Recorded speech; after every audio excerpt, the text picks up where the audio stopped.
humo. Yaani fundi amefanya kazi. Amefanya kazi lakini amemaliza hajalipwa. Alifanya ujenzi wa matundu ya choo katika shule ya sekondari mkoani humo, na alikuwa hajapokea fedha toka mwaka 2022 na sasa ni 2026.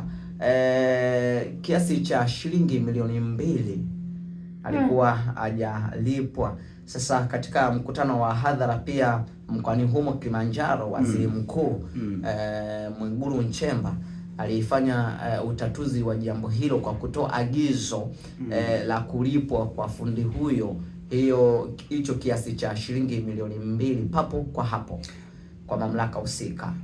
Sasa hii huwa inatokeanaje? Yaani kwamba fundi amefanya kazi, pesa yake ya malipo haikuwa kwenye bajeti au ilikuwepo alafu watu wakaitafuna.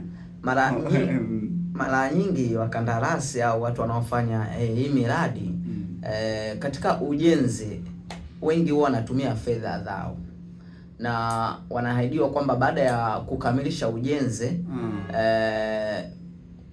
watalipwa. Kwa hiyo wanakuwa wameingia mkataba kabla ya kuanza kazi, kwamba huu mradi utatumia shilingi bilioni 2 kwa mfano. Sasa mkandarasi kama anaweza akatumia fedha zake kukamilisha huo mradi, na baada ya hapo akikabidhi, sasa akimaliza huo mradi ukikamilika, akikabidhi basi moja kwa moja analipwa maslahi yake kulingana na mkataba uliofanya.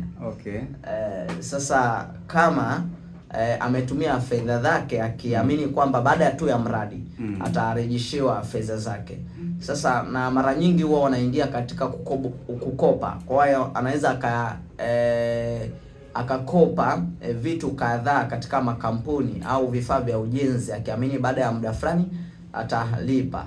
Lakini baada ya kukamilisha sasa mradi afu akaanza kuzungushwa moja kwa moja, anakuwa sasa ameingia kwenye madeni ambayo pengine yeye atashindwa kuyadhibiti. Na kumbuka pia mkoani Arusha kipindi Mheshimiwa Makonda akiwa mkuu wa mkoa aliweza tena kutatua jambo kama hili la mkandarasi ambaye alikuwa hajalipwa fedha zake. Kwa hiyo mamlaka yanakuwa naweza nikasema sijui analala sana au kuwa na mawasiliano hafifu moja kwa moja na mkandarasi. Haya, dakika ni 20.